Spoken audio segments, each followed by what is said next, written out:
ओम शांति। आज 7 अप्रैल 2023 के साकार मधुर महावाक्य हैं। आज सबसे पहले हम सब दिल से बाबा का शुक्रिया करते हैं जिन्होंने हमें बोझ से मुक्त रहना सिखाया, सभी बोझ अपने पास लेकर निश्चिंत रहना सिखाया। ऐसे विश्वनियंता का दिल की गहराइयों से बारंबार शुक्रिया शुक्रिया शुक्रिया।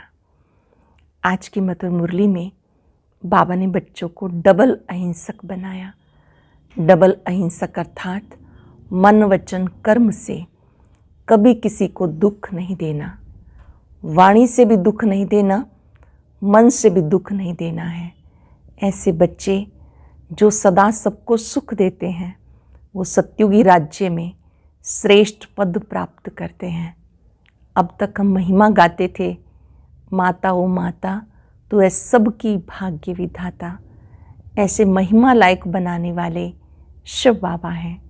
जब बाबा आते हैं तो जगदम्बा की भी महिमा गाई जाती, ब्रह्मा बाबा की भी महिमा गाई जाती, बच्चों को भी बाबा महिमा योग्य बनाते हैं। जब हम सत्युग में होते हैं तो वहाँ कभी नहीं कहते हे पतित पावन आओ, आकर हमें पावन बनाओ, दुख में सिमरन सब करे, सुख में करे ना कोई। ये इस समय की ही बात है। बाबा कहते तुम्हें इन भूतों पर विजय प्राप्त करनी है। जो बच्चे याद में रहते हैं इन भूतों पर विजयी बन जाते हैं। सुनते हैं बाबा के मधुर बोल। बाबा कहते मीठे बच्चे तुम्हें डबल अहिंसक बनना है। मनसा वाचा कर्मणा, तुम कभी किसी को दुख नहीं दे सकते हो। तुम्हें डबल अहिंसक बनना है। मनसा वाचा कर्मणा, तुम कभी किसी को दुख नहीं दे सकते हो। क्वेश्चन है, कल्प कल्प जिन बच्चों ने बाबा से पूरा वर्षा लिया उनकी निशानी क्या होगी? कल्प कल्प जिन बच्चों ने बाबा से पूरा वर्षा लिया उनकी निशानी क्या होगी? वो पतितों का संग छोड़ बाप से वर्षा लेने के लिए श्रीमत पर चलने लग पड़ेंगे। बाप का जो पहला फरमान है, ग्रस्त व्यवहार में रहते पवित्र बनो, इस फरमान पर पूरा पूरा चलेंगे। कभी प्रश्न नहीं उठेगा आखिर भी दुनिया कैसे चलेगी। कभी ये प्रश्न नहीं उठेगा आखिर ये दुनिया कैसे चलेगी। उनके आपस में क्रिमिनल असल्ट हो नहीं सकती। वो अपने को शिव बाबा के पोत्रे, ब्रह्मा बाबा के बच्चे, भाई बहन समझकर चलते हैं। गीत है, माता ओ माता तू है सबकी भाग्य विधाता। ओम शांति। बच्चों को कोई की भी महिमा नहीं करनी है, भक्त महिमा करते हैं। ये गीत भक्ति मार्ग वालों ने मम्मा की महिमा में गाए हैं, परंतु बेचारे ये नहीं जानते कि मम्मा ने ऐसी क्या सेवा की होकर गई है, उनकी महिमा गाते हैं। वास्तव में महिमा एक की गाई जाती है। वो एक बैठ बच्चों को पढ़ाते, ऐसा बनाते। तुम भी उनके बच्चे हो जो भारत व विश्व की सेवा करते हो। महिमा भारत की करते हैं, चित्र भी भारत में ही है, पूजा भी जगदम्बा की यहाँ बहुत होती है, बाहर में नहीं। कहाँ कहाँ शिव के चित्र हैं परंतु वे समझते नहीं। वास्तव में महिमा है एक शिव की, जो शिव बाबा फिर जगत अम्बा जगत पिता की महिमा निकालते हैं। बाबा से ही सबको श्रीमत मिलती है। दिलवाड़ा मंदिर में सबके चित्र नहीं हैं, बच्चे तो ढेर हैं। तुम सब बच्चे राजयोग सीख रहे हो, चित्र तो थोड़ों के ही निकालेंगे। तुम जानते हो बाबा हमें विश्व का मालिक बनाते हैं। शिव बाबा इनमें बैठा है। कल्प पहले भी ऐसे ही परम पिता परमात्मा ने हमें राजयोग सिखाया था।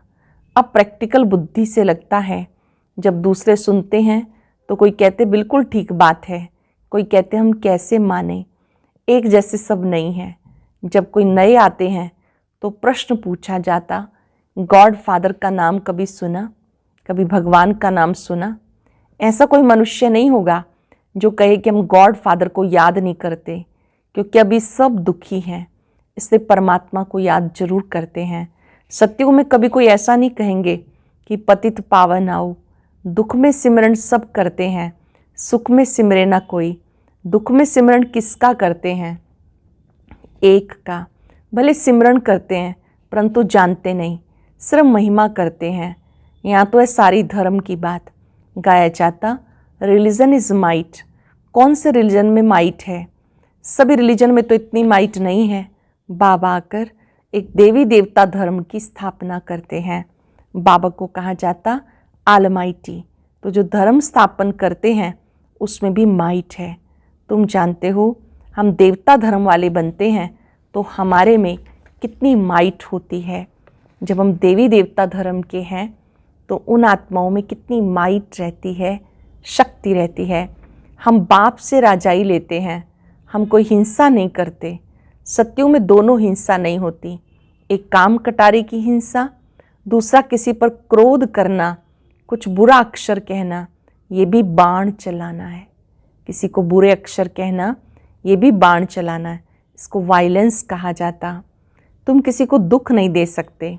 बाबा कितना अच्छा समझाते, सबको सुखी बनाते। मुख्य बात काम कटारी चलाना ये सबसे कड़ी हिंसा है, बड़ी हिंसा है। बंदूक आदि चलाना, मारना वो भी हिंसा है। कोई भी प्रकार से किसी को दुख देना ये हिंसा है। किसी भी प्रकार से किसी को दुख देना ये हिंसा है। इसलिए बाबा ने कहा काम महाशत्रु है। गाया जाता अहिंसा परमो धर्म। उसमें दोनों हिंसाएं नहीं थी। कभी भी किसी को मनसा वाचा कर्मणा दुख नहीं देते थे। बाबा आकर स्वर्ग की स्थापना करते हैं। कल्प पहले भी की थी, अब फिर से कर रहे हैं।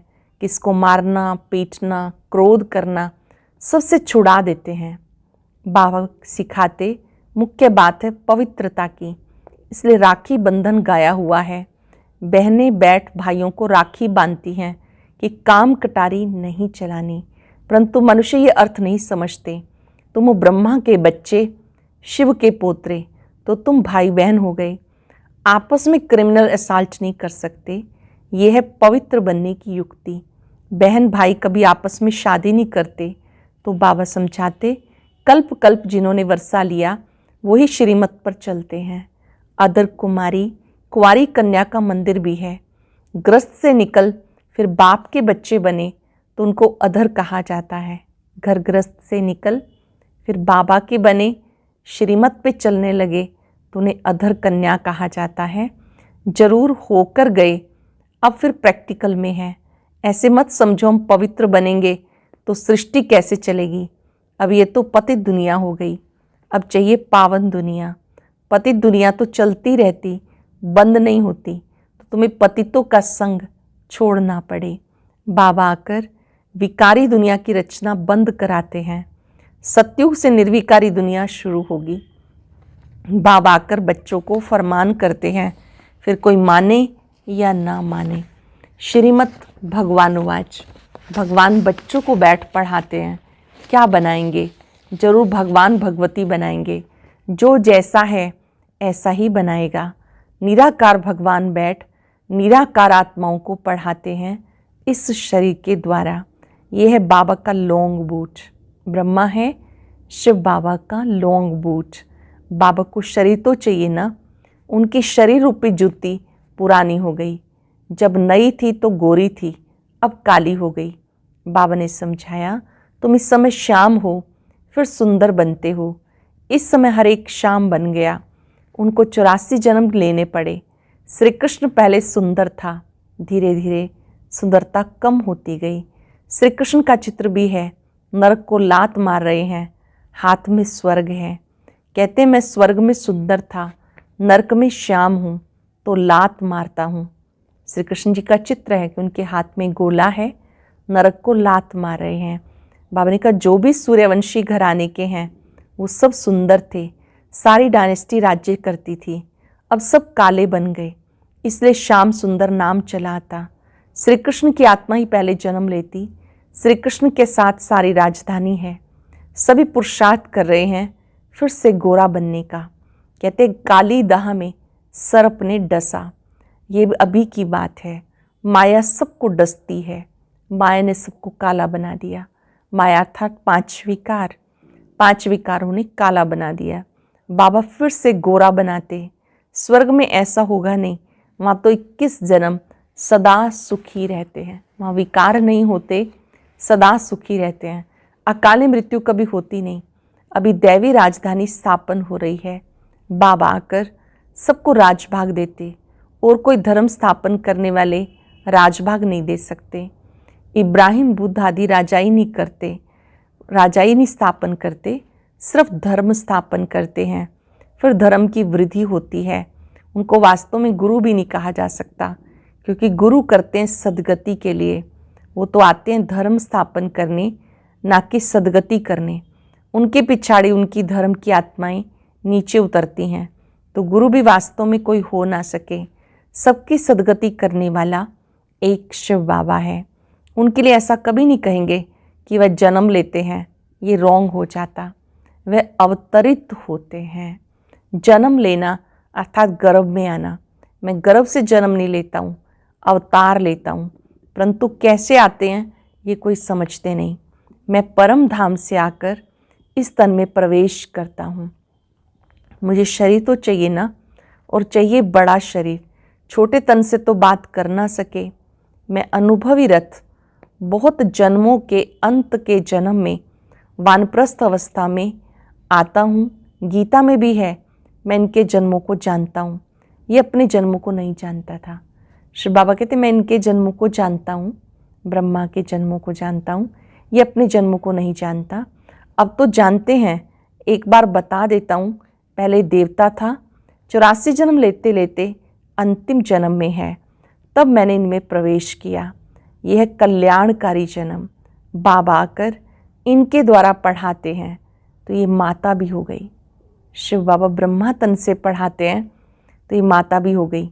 वास्तव में ये है माता, परंतु सर्विस पिता के रूप में करते हैं, इसलिए मम्मा को निमित्त बनाया। तुम बच्चे उनके साथ निमित्त बनते हो, सबको स्वर्गवासी बनने का रास्ता बताते हो। मनुष्य मरते कहते स्वर्गवासी हुआ, वह पुरुषार्थ नहीं करते। हम तो स्वर्गवासी बनने के लिए पुरुषार्थ करते हैं। सतयुग में लक्ष्मी नारायण थे, उनको स्वर्ग का मालिक बनाने वाला कौन? लक्ष्मी नारायण को स्वर्ग का मालिक बनाने वाला कौन? जरूर नहीं थे, तब बनाया। इसमें तकलीफ की कोई बात नहीं। बाबा सिर्फ राय देते, ग्रस्त व्यवहार में रहते, इस अंतिम जन्म में पवित्र बनो। अब पुरानी दुनिया का विनाश होना है। सतयुग में रावण को जलाते नहीं। मनुष्य कहते ये रस्म अनादि चली आती, परंतु कब से चली आती जानते नहीं। द्वापर से रावण को जलाना शुरू किया। रावण का कोई ठिकाना नहीं, शिव बाबा का ठिकाना है परम धाम। रावण का धाम कहाँ है? वह सब में प्रवेश कर लेता है, कोई एक ठिकाना नहीं है। रावण का कोई एक ठिकाना नहीं, वो तो किसी में कभी भी प्रवेश कर लेता है। जब रावण राज्य पूरा होगा, सभी पावन बन जाएंगे, फिर रावण का नाम निशान भी नहीं रहेगा। राम और रावण दो चीज़ें हैं। राम स्वर्ग स्थापन करते हैं, रावण दुखी बनाते हैं। मैं कोई सर्वव्यापी नहीं, रावण सर्वव्यापी है। फिर मैं आकर इन भूतों को निकालता हूँ। ये भूत सबको दुख देते हैं। इन भूतों पर विजय पहनाकर स्वर्ग का मालिक बनाता हूँ। तुम बच्चे अभी स्वर्गवासी बनने के लिए पुरुषार्थ कर रहे हो। वह लोग कहते स्वर्गवासी हुआ, फिर रोते क्यों हो? वहाँ तो वैभव ही वैभव है। मनुष्यों को स्वर्ग ही याद पड़ता, परंतु पुनर्जन्म फिर भी नरक में लेते रहते हैं। तुम जब सतयुग में हो तो पुनर्जन्म सतयुग में मिलता है।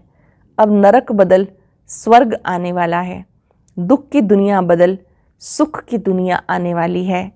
अब सबका सद्गति दाता आया है, सभी को सुखी करने के लिए।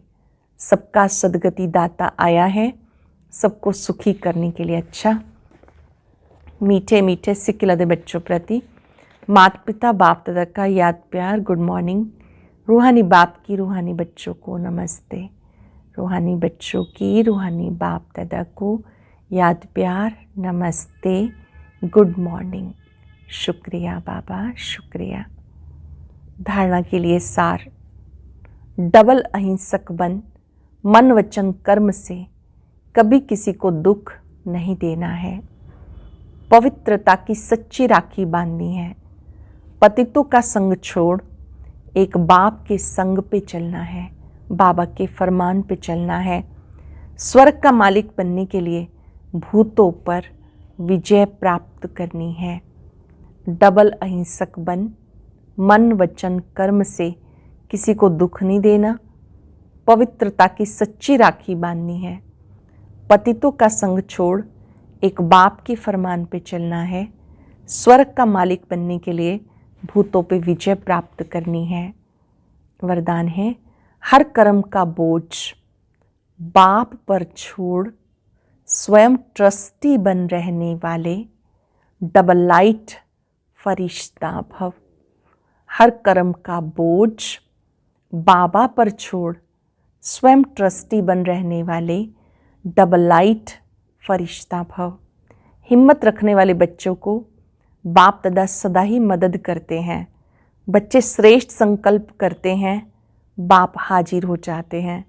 सिर्फ बाप के ऊपर सारा कार्य छोड़ दो तो बाप जाने कार्य जाने। खुद अपने ऊपर जवाबदारियों का बोझ नहीं उठाओ, ट्रस्टी बनकर रहो तो सदा हल्के डबल लाइट फरिश्ता बन उड़ते रहेंगे। ट्रस्टी बनकर रहो तो सदा हल्के डबल लाइट फरिश्ता बन उड़ते रहेंगे। दिल साफ है तो मुराद हासिल हो जाती है। हर कर्म का बोझ बाप पर छोड़ स्वयं ट्रस्टी बन रहने वाले डबल लाइट फरिश्ता भव। हिम्मत रखने वाले बच्चों को बाप दादा सदा ही मदद करते हैं। बच्चे श्रेष्ठ संकल्प करते हैं, बाप हाजिर हो जाते हैं। सिर्फ बाबा के ऊपर सारा कार्य छोड़ दो, बाप जाने कार्य जाने। खुद अपने ऊपर जवाबदारियों का बोझ नहीं उठाओ, ट्रस्टी बनकर रहो तो सदा हल्के डबल लाइट फरिश्ता बन उड़ते रहेंगे। दिल साफ है तो मुराद हासिल हो जाती है। स्लोगन है, उमंग उत्साह के पंख साथ हों तो उड़ती कला में उड़ते रहेंगे। उमंग उत्साह के पंख साथ हों तो उड़ती कला में उड़ते रहेंगे। आज दिल से बाबा का शुक्रिया करते रहेंगे जिन्होंने हमें डबल लाइट फरिश्ता बनाया। दिल के कोने कोने से आवाज आए, मीठे बाबा, प्यारे बाबा, आपका शुक्रिया, आपने हमें फरिश्ता बनाया, बोझ मुक्त कर दिया, डबल लाइट बना दिया। आपका शुक्रिया।